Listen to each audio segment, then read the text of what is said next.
I'm Professor Lisa Kervin, Director of Early Start Research at the University of Wollongong and Chief Investigator of the ARC Centre of Excellence for the Digital Child. It's a pleasure to welcome each and every one of you here today. Luminaries brings together leading UOW researchers, industry experts and thought leaders for a 1-hour conversation every fortnight. We will discover how research and collaboration at the University of Wollongong is tackling global challenges. Today, we welcome researchers from our School of Education in our ASH faculty, who are also members of the UOW node of the ARC Centre of Excellence for the Digital Child. And together, we're going to discuss our interdisciplinary work on digital literacies. But before we start, I would like to acknowledge country. On behalf of the university, I would like to acknowledge that country for Aboriginal peoples is an interconnected set of ancient and sophisticated relationships. The University of Wollongong spreads across many interrelated Aboriginal countries that are bound by this sacred landscape and intimate relationship with the landscape since creation. From Sydney to the Southern Highlands to the South Coast, from freshwater to bitter water to salt, from city to urban to rural. The University of Wollongong acknowledges the custodianship of the Aboriginal peoples of this place and space that has kept alive the relationships between all living things. The university acknowledges the devastating impact of colonisation on our campus's footprint and commit ourselves to truth-telling, healing and education. Here at Early Start, we recognise the special place that we hold on our local Aboriginal country, a place of great knowledge and learning and teaching, and we feel really privileged to be able to work in this space and draw the knowledges that are around us. I'd like to welcome our panellists today. Associate Professor Jessica Mantei, with expertise in language and literacy and education. Associate Professor Cathrine Neilsen-Hewett, with expertise in child development and educational psychology. Associate Professor Dylan Cliff, with expertise in health and children's movement behaviours. Dr. Rebecca Nee, with expertise in sociology to help understand digital connections. We encourage members of the audience to submit their own questions using the Q&A function. We'll try and get through as many of those as possible, and I'll be moderating that spot alongside our colleague Jill today. So in preparation for our webinar today, we posted 3 scenarios. Now here at Early Start, we're very fortunate to be able to work alongside children and their adults day in and day out. And since we have established the Centre of Excellence node here at UOW, and perhaps you may have seen or visited us at the Children's Technology Play Space, we are asked loads and loads of questions around digital technologies and what it means to be literate in this time and place. So the scenarios that we shared with you are 3 very real scenarios that families have shared with us, things that they've asked about: playing online games and networking with others, what to do about inaccurate information on the internet, sharing photos on social media, and issues of consent. So as a team, we have used those scenarios, and there are countless others that we could have included as well, but we focused on these 3 scenarios to shape our conversations. And we shape our conversations from our interdisciplinary perspectives. So when we talk about literacy, people like Jessica and I, who've worked in the language and literacy field for some time, we sort of claim a little bit of ownership over what it means to be digitally literate. But what we're doing through our centre work is pushing those boundaries and thinking around how we can problematize and how we can think about things differently by drawing upon interdisciplinary perspectives. So what a treat we're in to have a sociologist, a psychologist, and a health and movement person on the screen alongside some literacy expertise as well. So, Jessica, we have understood digital literacy for some time to be about the ability to use tools and also the ways that we interact, respond, and critique information. Does this still ring true? What else is happening? What does it really mean to be digitally literate? Hi, Lisa, and thanks for asking me this wonderful, if somewhat slippery question. Thinking about children and technology is somewhat fraught, isn't it? Because we want children to play and learn and interact using technology. We want them to take up the wonderful things technology has to offer, but we also worry about the dangers of digital technologies. Some are perceived, but others are quite real. We want children to be safe, and it's challenging for parents and other adults to try to navigate this territory with young children. And so that's why it's useful to think about what it means to be digitally literate today, not just for children, but for ourselves as supposedly proficient users and consumers of digital texts. So at its core, I would say that being digitally literate is the capacity to make meaning. And when I say make meaning, I'm talking about understanding, talking about comprehension, understanding the messages that are being offered to us in various different ways, and also the ability to create messages of our own through the text that we create. It is true, Lisa, that digital literacy is about the capacity to use digital tools, about mastering sets of skills, because being able to read the words and the images, to save files, to upload content, and to deal with large volumes of information is more important in an environment where there is more of that information coming from more places than ever before, and it's all available at our fingertips. So just like being literate in a non-digital environment, though, it's about more than skill mastery. It's more than just accumulating a pile of stuff that I can do. It's about using those skills to interact, to respond, and to critique content as well.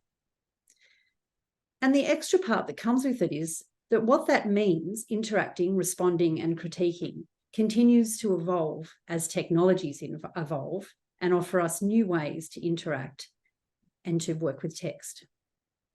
Today, we understand the digital environment as a system that's driven by people. Without people, the environment doesn't change. But being digitally literate is about understanding this as a social system and operating within it in ways that are critical, creative, and philosophical as well. I talked about making meaning. We make meaning using words and images, sound, the gestures that we use, the proximity, how close we are or far away from somebody or to something. We do that in the physical environment to position ourselves as a certain kind of person. And we do the same in the digital world. In the digital world, we're creative in producing texts. We take up personas that invite others to see us as being trustworthy or a good friend, or perhaps a certain kind of gamer, an expert in hip-hop dancing, a chef, a car mechanic, the list goes on. We create a persona for ourselves, and we would like people to take that up, and we'd like people to take up those ideas. And that's an important part of digital literacy. And of course, other people within this system are doing similar things. They're similarly creative and strategic in attempting to influence us to take up certain views about them, promoting themselves as somebody who's trustworthy or a good friend or that great car mechanic that you need. And also to take up their ideas. If they share something that they call information and that they call a good idea, they're pitching that in a way they want us to take it on. And so as consumers of the texts of other people, we're required to understand or make meaning of those texts and interactions on offer. And that's why it takes more than just the accumulation of skills. It takes those other areas as well, being critical, thinking philosophically. So we can say then that to be digitally literate today is to understand that complex social system. And for young children, they're starting out in developing that proficiency. They're not born knowing what to do, none of us are.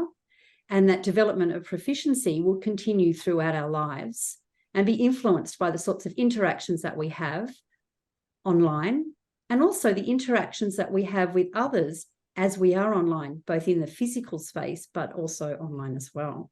And so that's when adults parents and other important adults in a child's life come into play there.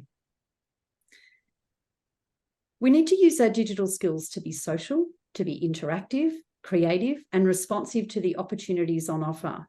But let's be really clear about this. Being social doesn't mean being naive. Just as we are in a physical environment, we read the cues, we're vigilant, critical, and sensitive to the messages we're conveying and those that are being presented to us. We have to be active. One of the examples that we talked about in this group as we were preparing for this presentation today was one about a young child researching online and coming across what we called inaccurate information. And we had a great conversation about this and what our immediate responses were. And mine was great, an opportunity for learning. What can we learn here about this information and the ways that I understand information more generally? So not just this one piece, but information more broadly. And so we can sit with that child if we get this kind of thing happening, and we can start with understanding the messages. That's back to that idea of making meaning, asking, what is this text telling us? Do that together. What makes us think that this is actually inaccurate? Is it inaccurate or is it another point of view? And how can we find out? So we would check some other sources of information on the same topic. This is getting to that philosophical part of interacting within the system, the view that nothing comes from nowhere. We know that anyone can be an author within the digital system, and they can come from anywhere in the world. So we can wonder what the context of this author is that's led them perhaps to generate these views. And perhaps it's about accuracy or inaccuracy, or perhaps about understanding different perspectives. And once we've done that, we can engage the child in being active, using their own digital literacies proficiencies at that point. Perhaps they could be a producer of a new text that shared another view on that same topic. And this then opens the door for that child to develop and share their own understandings and to stand on what it is that they know so far. There are so many great examples of these competing views. We only need a couple of minutes on a news feed or social media to learn about which is the best sporting team or the best cake you can make under 3 minutes, whether Bluey is good or bad, and even the best way to teach reading and writing. But families don't need to do this work alone. Parents and other adults can connect with the research as it's translated into practice. And a great example is right here on the UOW campus, as Lisa mentioned before. We have the Children's Technology Play Space, a living lab that's part of the Centre of Excellence for the Digital Child. And the work we do in that play space can support parents to think about developing their child's digital literacy proficiencies in just those ways. Yes, to build skills, but also the capacity to use those skills in creative ways, critically and philosophically. And we'd love to see children and families coming along to see us. Being digitally literate is about being discerning. It means using our skills, our knowledges, our understandings to be active, critical, discerning, ethical, and safe consumers and producers within the system. And as adults, it's our role to come together to support children in that development. But Lisa, I think that's enough from me. So I'll just pass back over to you. Thanks so much, Jess, and thanks for reminding us around that complex social system. And when we're thinking about digital literacy, I guess our first inclination is to think about the human component of it, right? What it means to actually be the reader. But the complex texts that we're interacting with are really powerful as well. And you've given us some insights into the different modes that we're actually reading when we are thinking about a digital text and how they, or the intricate ways that they come together. Thank you. Cathrine, drawing on your expertise in early childhood education and psychology, what do young children need to be able to do to navigate the digital? Can they do these things that Jess has just profiled for us? Yeah, thanks, Lisa.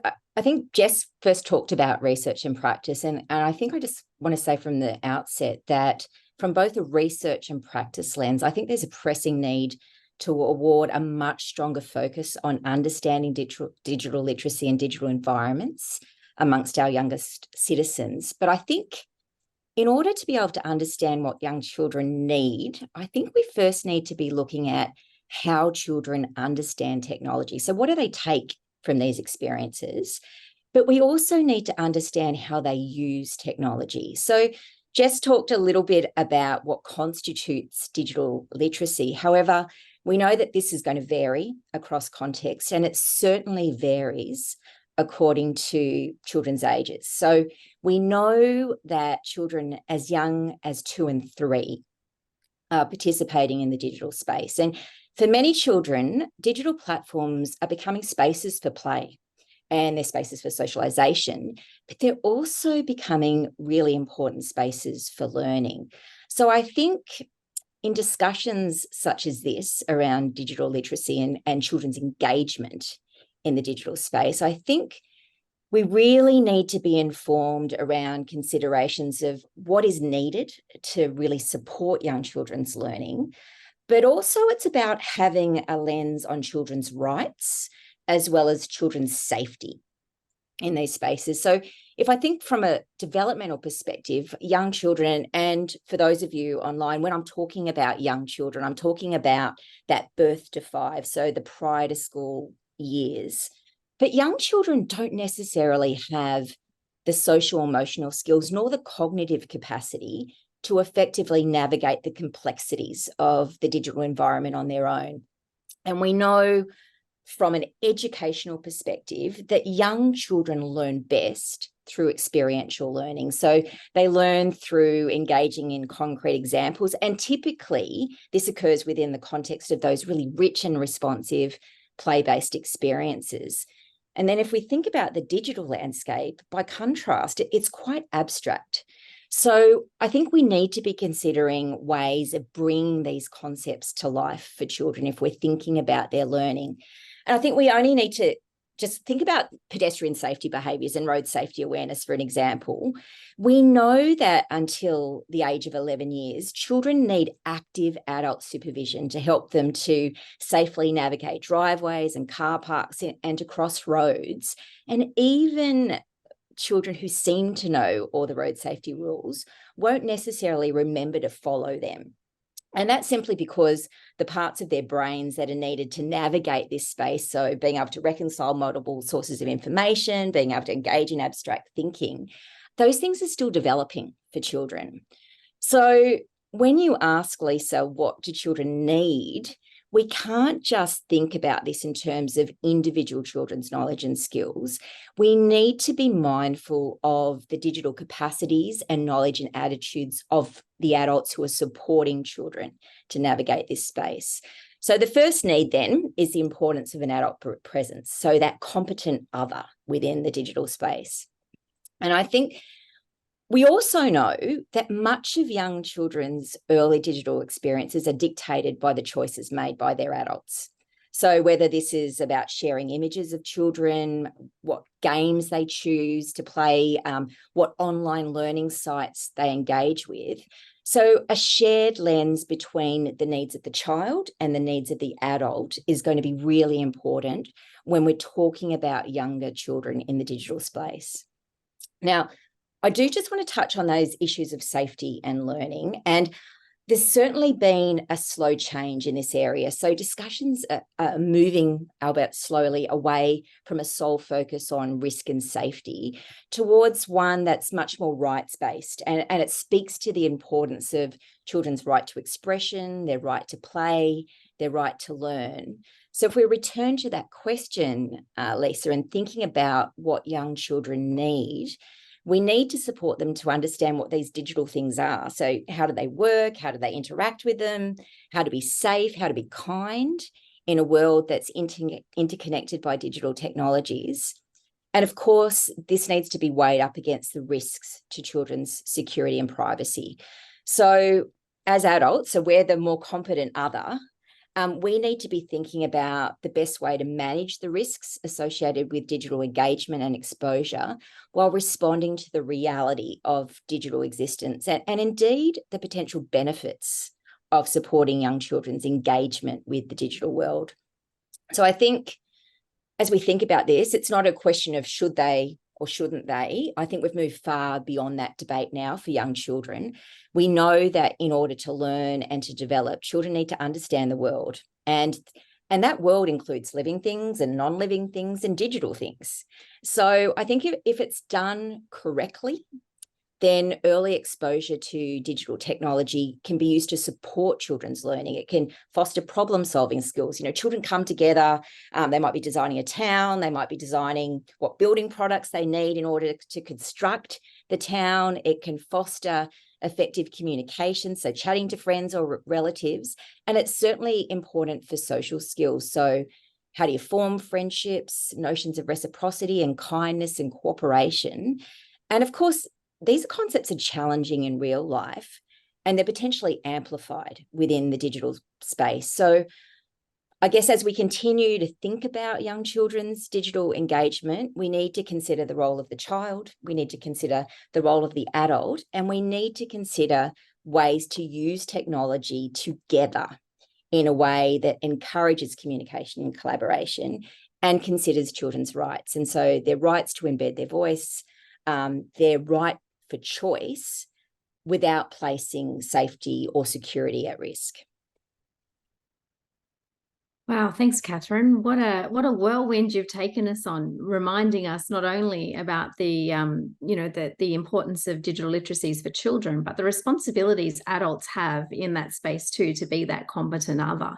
And I think that that's really useful. So if we're starting to piece our puzzle together, we know that there's lots of interesting things happening in online environments. We know that there's responsibilities for adults. We know that there's experiences happening for children. Both you, Cathrine, and Jessica talked about digital platforms and the idea of something like another world that's happening out there. Rebecca, much of what it means to be digitally literate is knowing how digital platforms work. So can you explain for us how the choices that we make online contribute to what we see and the digital experience for the child, and how the choices that we make actually guide our online experience?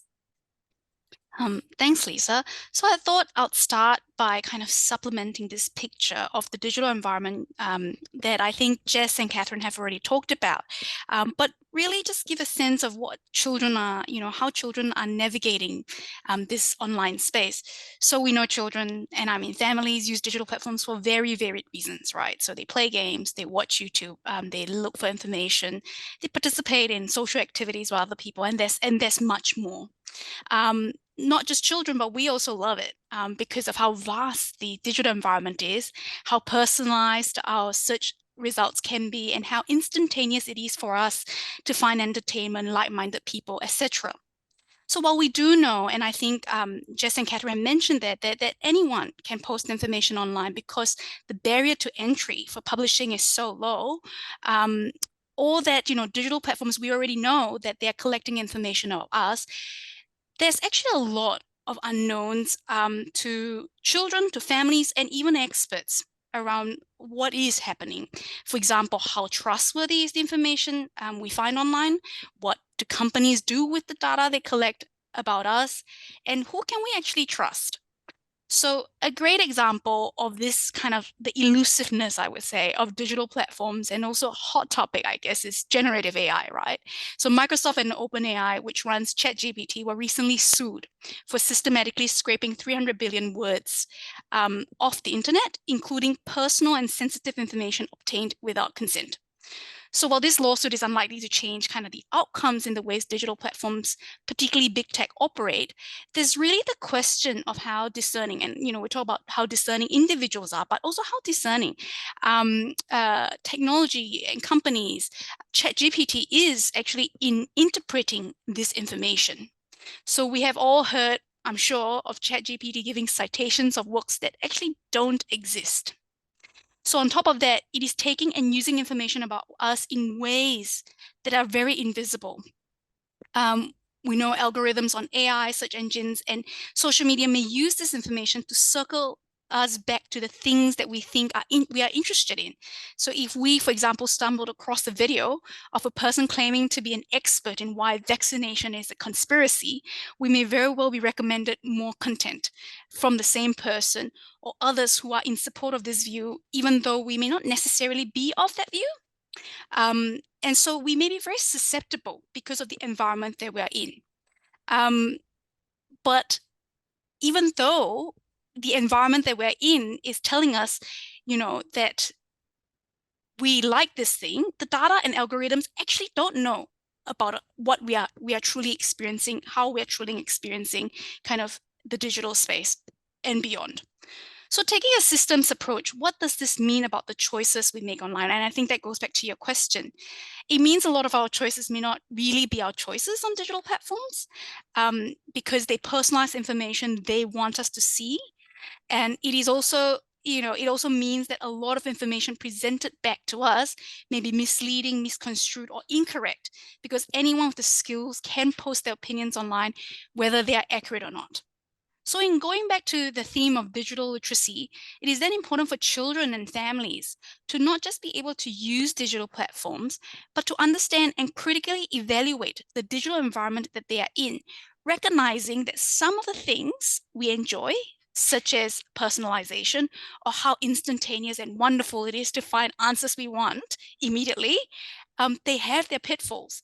And in thinking about the scenarios you posted, Lisa, how can we then equip children, especially young children who Cathrine has talked about, where they're still developing the skills to navigate the digital space? How can we equip them with the necessary critical systems knowledge or meaning making, as Jess mentioned, about the digital environment, alongside skills and language to be able to ask questions around misinformation, or just to be able to articulate why they don't want someone sharing a photo about them because it may very well be in a public space and they feel embarrassed. To be able to say that, I think is pretty important.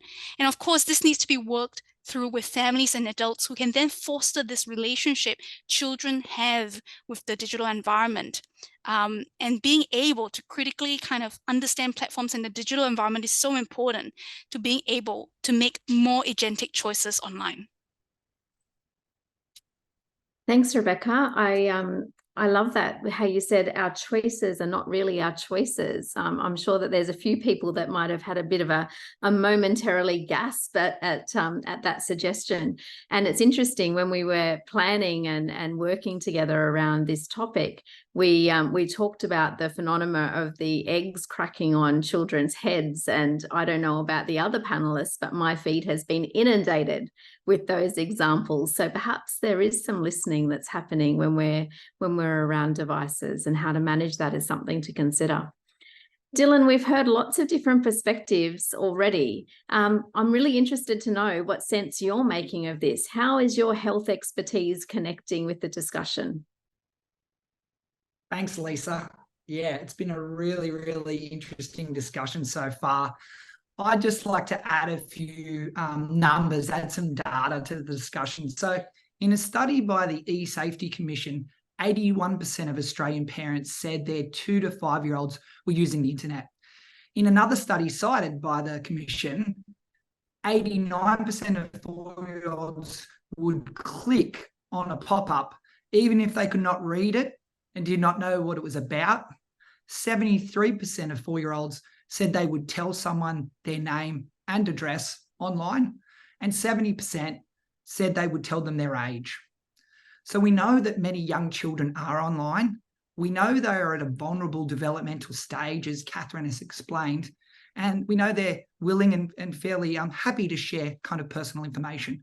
So what can we do about this? Well, one option is to ban digital technology use, altogether for young children, but this really doesn't seem realistic or feasible in modern society. So supporting children in developing the capabilities, such as digital literacy, will help to prepare them for a life online. One of the scenarios that we were asked to consider involved a child playing online, playing an online game and being asked to kind of connect or network with somebody they didn't know. As a health educator, this had me thinking about the concept of stranger danger, which is a concept that parents and teachers have been teaching children for decades. So many parents start to teach concepts of stranger danger in early childhood, and these concepts will be reinforced in areas of health education focused on safety as children go through primary school. So children learn about this concept quite early in life. So teaching children about stranger danger online can be a progression of what they're being taught about in the physical world, but there are additional challenges for the online world.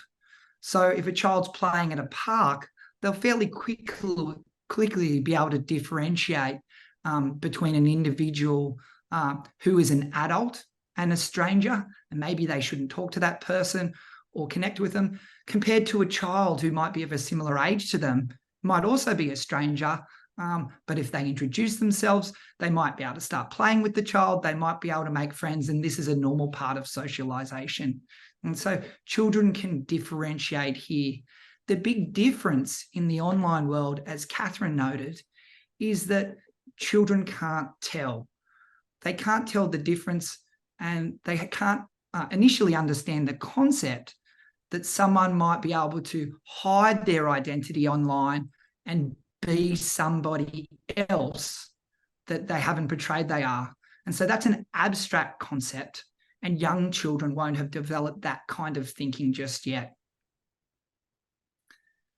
However, through the guidance of supportive adults, children can develop digital literacy skills, particularly to ask themselves questions and to be critical of what they know or what they think they know. And so with supportive adults, they can start to think, who is the person? Or who do I think they are? What do I know about them? And how do I know that? Why are they contacting me? And could I be wrong? Could they be hiding who they really are? Now, these are tricky questions, and indeed, many adults every year get tricked by online scammers pretending to be someone they're not. So we can't expect children to be able to kind of solve or even ask themselves these questions by themselves. They need the supportive adult, as Cathrine highlighted for us.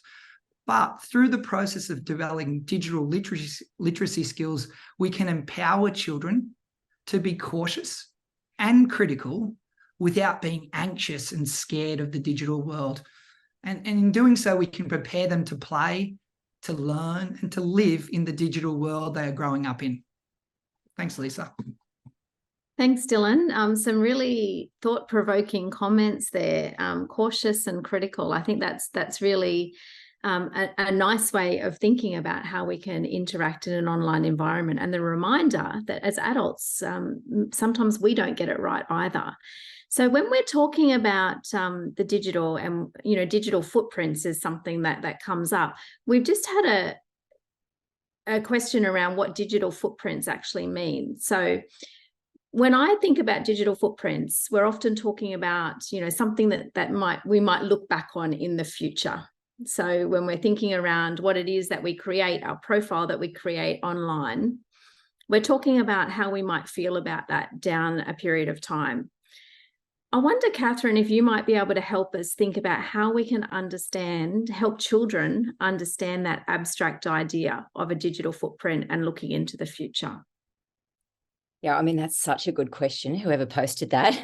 I think there are 2 points for consideration when we're talking about young children's understanding of digital footprints. And I think the first is this concept and understanding of the future, and also how information is transmitted through digital space.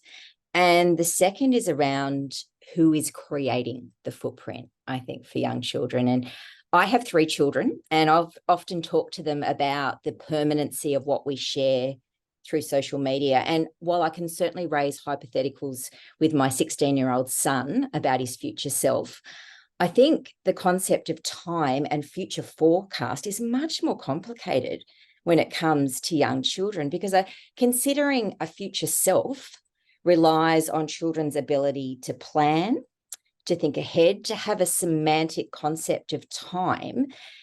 But you also need to be able to take another person's perspective, because you don't know that future self. So you're taking their perspective on their view on that. And even that concept of time, anyone here who has a young child who's worked with young children knows time is such a difficult concept for young children to truly comprehend. So we often used to, like with my children, I used concrete examples like Nana's coming next week.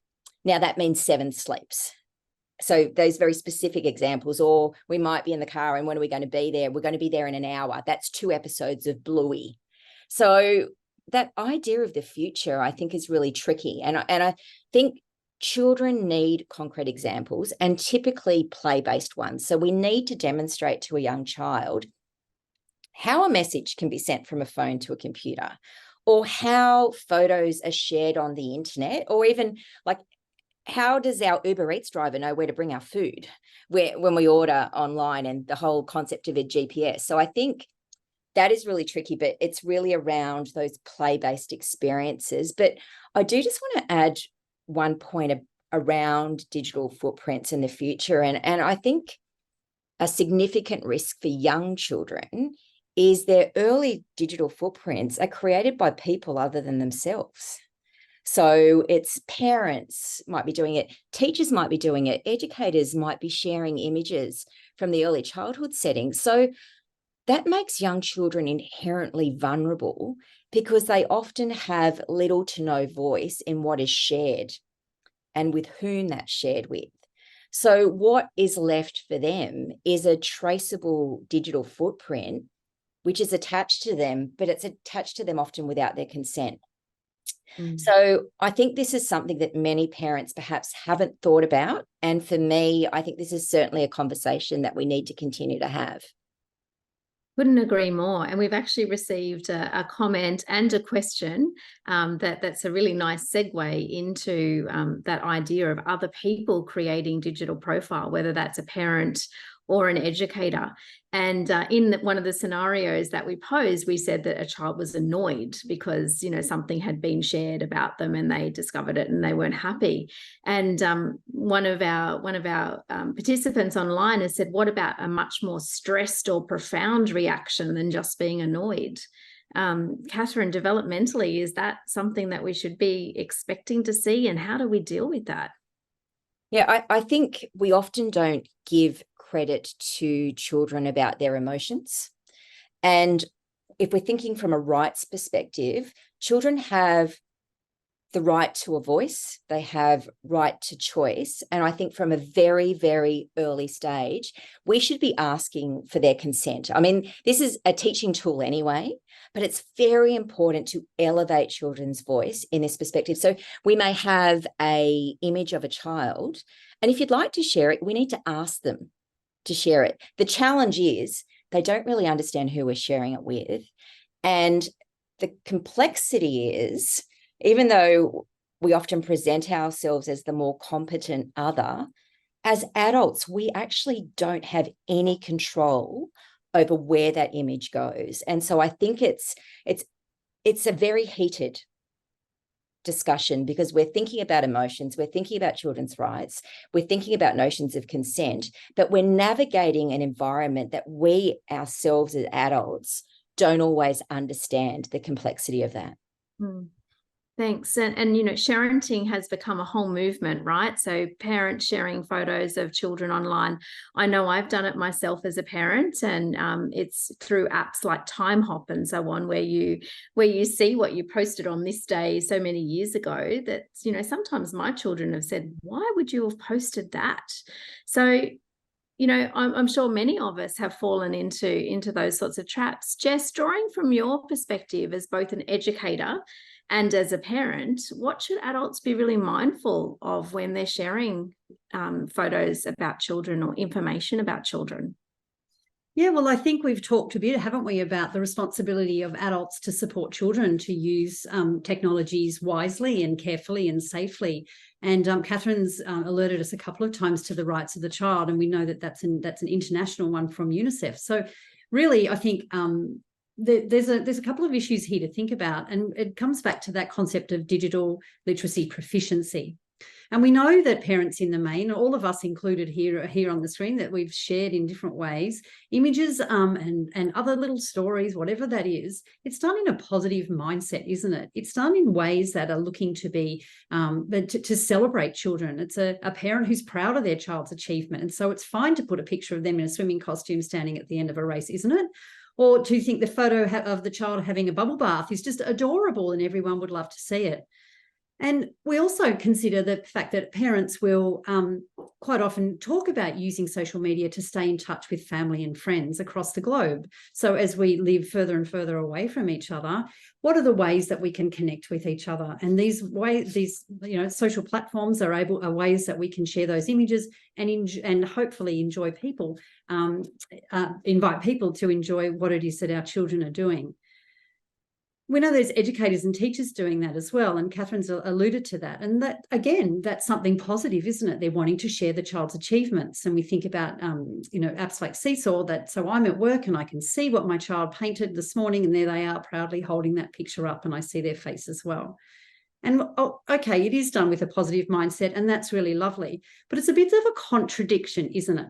On one hand, we've talked about being worried about other people online breaching the rights of our children, hurting them, doing things that are against their human rights. But on the other hand, potentially it's those adults that are close to them that could be ignoring those rights in a different, albeit less sinister way, but it is potentially a bit of a contradiction happening. And there are consequences, aren't there? And Rebecca talked about that. She said what's visible to others positions us in certain ways. It shapes our identities. So the ways you want a child to be thought about when they're 5, what about when they're 15, 25? Rebecca told us how long-lasting these images are. So I think parents and educators and other adults could ask themselves a couple of questions. So I've got an image, I want to share it. Why do I want to share it? And what are the best ways for me to share that image with the people that I want to see those images? How important is it for them to see it right now while I'm having that event happening? How might this image or other information position the child now, but also into their future? It's a big decision that you're making, and often you're making it on behalf of the child. And the other is, if I still want to make that post, as Cathrine's told us, we need to seek permission to do so. So I think the rights of the child to privacy are really our responsibility to maintain, and not just think it's other people that are potentially breaching those rights, but maybe it's us a little bit as well. Wow, thanks, Jess. I think my own example of time hop might have triggered somebody, because we have a question here from somebody who's worried that they've already overshared or feel a little bit fearful about knowing what the right thing to do is. How can you fix a digital footprint, Rebecca? Can you help us here? I don't know if we can, but I guess, I wanted to touch on kind of start responding to this by responding to what actually Jess just said around contradictions, right? So we think about children online, and we are very concerned about their safety. We tell them about, stranger danger, etc. online. And yet, from a parent perspective, often, or even from an educator perspective, we're sharing a lot of information, and Seesaw was brought up, right? We share a lot of information about the children as a form of celebration, and suddenly the idea of privacy and security and danger becomes less prominent, right, in the ways we as adults perceive it. But I do think that, we shouldn't disregard the positives, because, we all use digital technologies to celebrate, to work, for all these other reasons. And I mean, any technology that we use would create a digital footprint. And I say that for myself, I love doing that, right? I love being online. I love sharing things with my friends. And there are sort of things that we trade if we don't use it. For example, the inconveniences, we may not be able to talk to our families overseas, etc. And so kind of in response to your question around people have already shared too much, what should we do? We are worried. I think it is important to actually acknowledge that there are some aspects that we cannot fully control or are individually responsible for, and move towards how best we can respect our children. And I think Cathrine talked about it, thinking about their rights and consent, and taken kind of an ongoing, and I wanted to emphasize ongoing, because it is not around deleting all the photos at this moment, but it is taking this ongoing over the years, asking your children, do you still, how do you feel about all these baby photos of you being posted? And a balanced approach to managing and minimizing our digital footprints. I've been asked a lot about practical strategies, and there are lots, right? Like I think Jess mentioned a few, but there's also things like deleting apps where possible, not signing up to Google or Facebook accounts, understanding a little bit of the policy, and the list really goes on. You can see that all on eSafety or everywhere online, which is an irony of itself. But my advice really is to not do everything at once, because that can be an extra burden to families that they don't need at the moment, but rather use different strategies over time. And I think, again, stressing that this is not a one-time thing, but over time based on the kind of context that you're in. For example, if a child is annoyed, why are they annoyed? Have that chat with them around why and around their consent, and be reflexive with the changing needs of your child as they find their way within the digital environment. Thanks, Rebecca. Another question for you has come through, and this is around your comments around our choices not really being our choices and how behaviour online is tracked and so on. What are the implications when a device is shared? So a child might be using a laptop that belongs to a workplace that an adult uses for work, or it might be a personal device in a home, for example. What happens when the device is shared? How does that change the experience for the user? So, okay, I'll talk about the adult user first, right? Let's say an adult user shares, and YouTube is actually a big one, right? They share their YouTube account with children, and then and one of the things, I spoke to a few families, and one of the things that's often being said is, well, I feel like if I share my account, I'm able to see what my children are doing more. I feel like there's more visibility, but at the same time, there's sort of these annoyances where I get frozen videos recommended to me all the time. And I'm seeing the algorithm is wrong. So there's sort of this, again, going back to this idea of personalization that we talked about, right? Like we're so entrenched in kind of digital systems being personalized that suddenly when we're sharing these accounts and it's not personalized, we feel a little bit like they've taken away our right to be able to work within this digital environment. But I think the opposite as well is then also is probably much more problematic. In fact, if we were to share kind of accounts with our children, and they've seen things that may not be relevant to them, or they don't understand. I think that's really important. They've seen an image, perhaps you were doing some research around, the fires in Canberra from years ago, and that can be quite confronting for a child seeing it for the first time. When we share devices, it does mean that there are responsibilities we need to have for whatever whoever the user is, because they're at different stages of their lives, at different age groups, to understand certain things, especially with very young children. And I think we need to have real considerations when we're thinking of how how we are sharing the information and how we want to share these controls. Will children have the same autonomy as an adult when they're, say, using the YouTube account? What does that mean? I think setting some boundaries as adults and setting some rules around it would be really helpful to guide the child in navigating that space.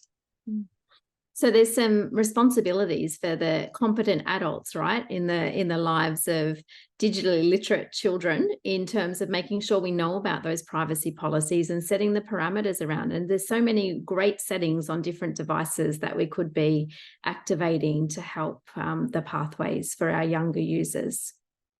Absolutely. Thanks, Rebecca. Dylan, you gave us some fairly hefty statistics around internet use and access, and we know that digital technologies are firmly in the hands of many Australian children. I wonder if you have some advice for us around how to manage digital in the context of everyday life, and you know, how families can make sure that digital use is something that is good and balanced, and all those wonderful things that I know that you're dying to talk to us about.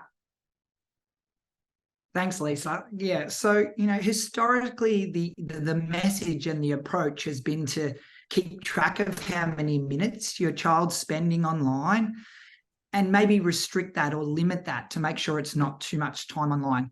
Well, that's one thing we can keep in mind, but it might not be the most important things for families to keep in mind.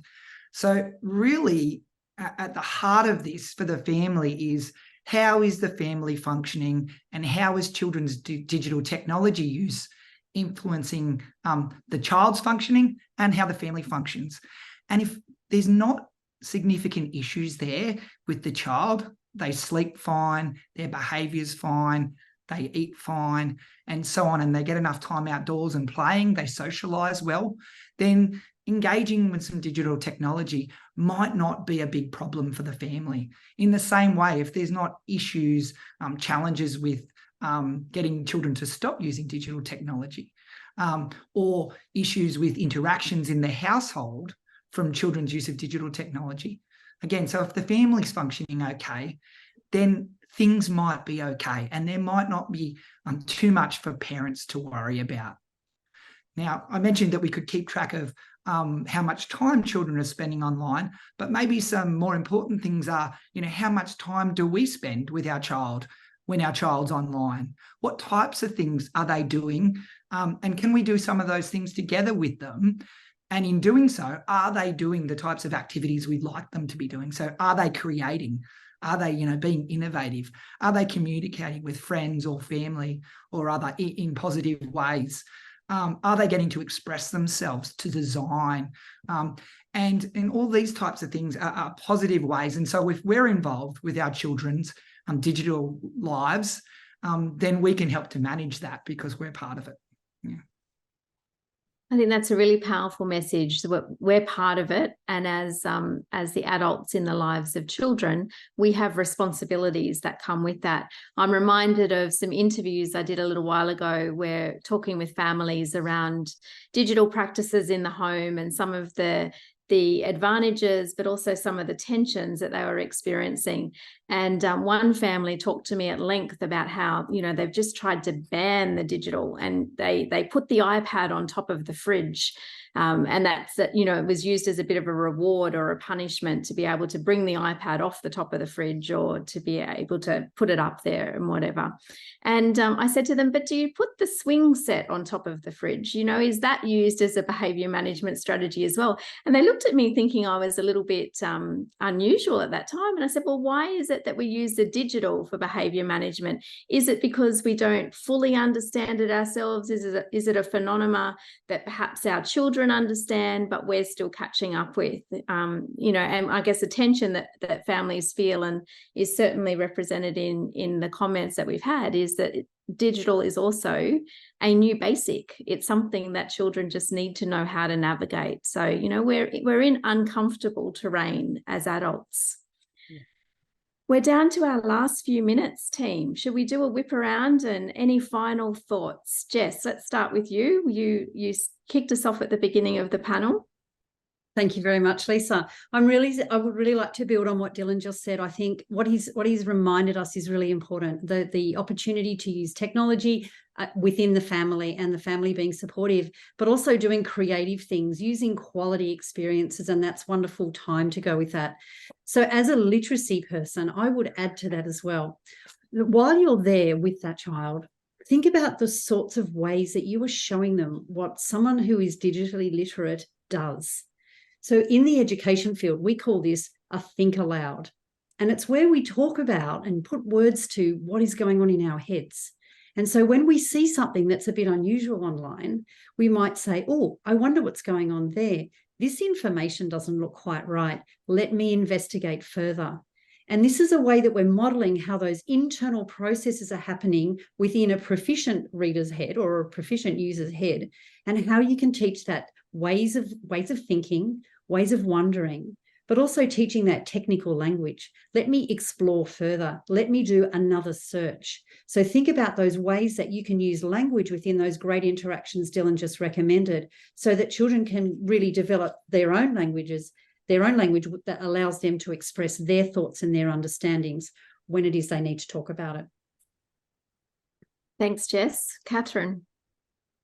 Yeah, I think there's a lot of concerns regarding the embedding of technology in that early childhood space. And a lot of those concerns, I think, are motivated by the use or misuse of data, as well as the developmental impact that technology can have on young children. We've certainly touched on a lot of those, or some of those, this afternoon.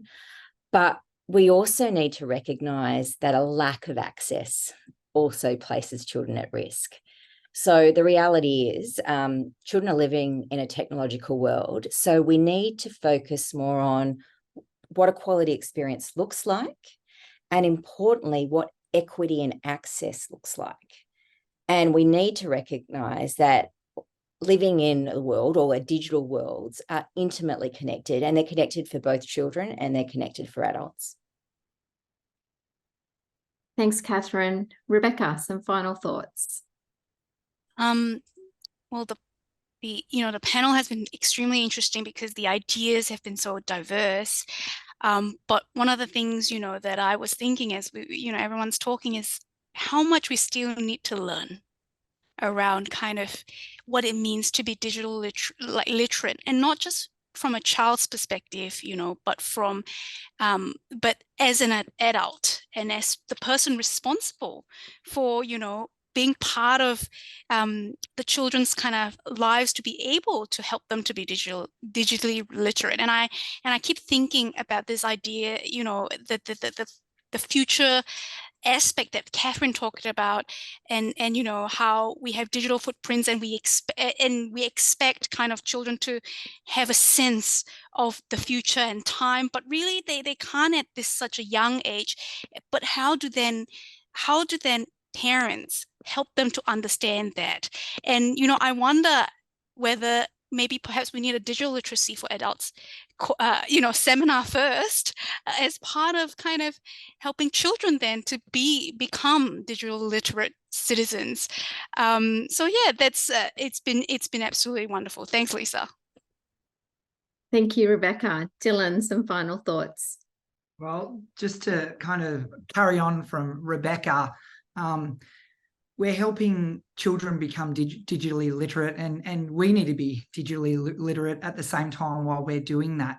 We're helping them ask questions, and so we need to be thinking about asking the questions ourselves, whether we're looking at information online and we're not sure if it's correct or not, whether the children are playing with apps and we're not sure how kind of developmentally appropriate is this, how good is it for my child, is it a quality app? Or they're connecting with people online and they might need to be asking questions about that. So there might be, who, what, why, how questions, so that they can start to take a step back, not take things at face value, and think a little bit deeper about the way they're engaging online. A big thank you, Jessica, Cathrine, Rebecca, and Dylan. What a tremendous conversation we've been able to have this afternoon. And I think, when we talk about digital literacy and anything to do with the digital, really, there's challenges, there's dilemmas that we face, which came through the scenarios that our families have shared with us. But there's also really great opportunities, and I think we need to hold on to those. And I guess for the many people who are online and perhaps will listen to this recording later, thank you for coming along. It's been so wonderful to see some of our early childhood colleagues in services online, fellow researchers who are in the space. We hope that you might have an interdisciplinary perspective that you might like to bring to us and add to the debate and continue the conversation.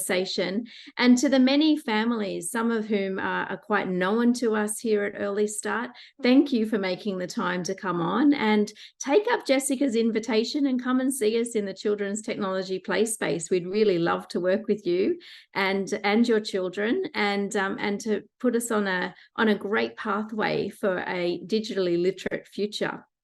So this event has been recorded. So everyone who registered for the event will receive a link to the recording via email after the session.